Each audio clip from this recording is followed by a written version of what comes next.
सभे मगहिया भाई बहन के भूलेटन काका के राम राम। आखिर मगहिया खबर में सुनते देश दुनिया के खबर। आज अंतर्राष्ट्रीय मातृभाषा दिवस है, सभे के बधाई।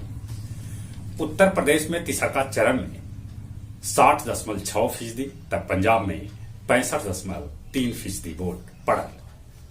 15,000 से बेसी वेतन पावे वालन के IPFO नया पेंशन के कर रहा है तैयारी।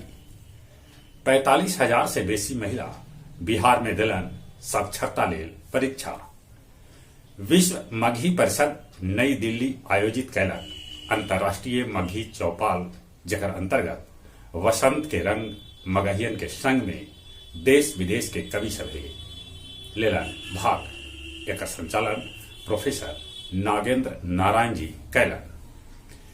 बिहार के पहला पेपर लेस कलेक्ट्रेट बनल सहरसा। बिहार में साइबर अपराधी सभे के संपत्ति जब्त अब कैल जाए। अब ले 1,000 से बेसी साइबर अपराधी के गिरफ्तार कैल गए है। लालू यादव समेत 38 अभियुक्त के आज सुनावल जाए सजाए के फैसला। कोलकाता से पटना आ रहा एगो बस से 1,000 कारतूस के साथ एगो युवक के गिरफ्तार कैल गए। मध्य प्रदेश के चंबल नदी में गिरल एगो बाराती भरल कार, जकरा पे दूल्हा समेत 9 आदमी के मौत के खबर। पश्चिम बंगाल के मंत्री साधना पांडे के लम्हर बीमारी के बाद हो गलक निधन। यूक्रेन के राष्ट्रपति रूस के राष्ट्रपति पुतिन के दिलन है बातचीत के प्रस्ताव। यूक्रेन सीमा पर पहुंचल 200 रूसी टैंक, विद्रोही सभे बसा रहलन है गोला बारूद। ब्रिटेन के महारानी कोरोना पॉजिटिव हो गलन है। अगला हफ्ता ब्रिटेन से कोविड के सभे प्रतिबंध हटा लेवल जाए। गुरुआ में रेल लाइन के लेके वार्ता शुरू कर गए। नगर प्रखंड गया में नीरा उत्पादन के 35 गो केंद्र खोलल जाए। मदनपुर में पिस्तौल के साथ 6 गो अपराधी के गिरफ्तार कर गए, जकरा में 5 गो अपराधी गया के हलन।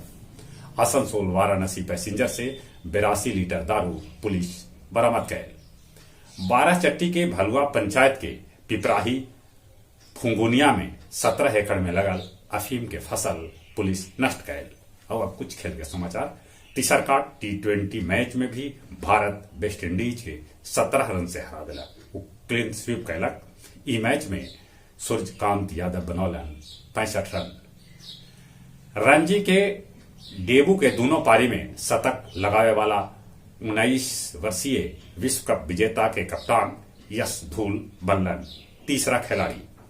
अंतिम T20 मैच में श्रीलंका ऑस्ट्रेलिया के 5 विकेट से हरा दिलक। बिहार और मिजोरम के बीच खेले जाए वाला रणजी आखिरकार ड्रा हो गया। जहां मौसम के सवाल है, मौसम विभाग सूचना दिलका है कि अब मौसम साफ रहत। चले अपने सभी से निहोरा कोरोना से बचे ले अभियो मुंह और नाक पर मास्क लगा थे। चली एक बार फिर से अपने सभी के भूलेटन काका के राम राम।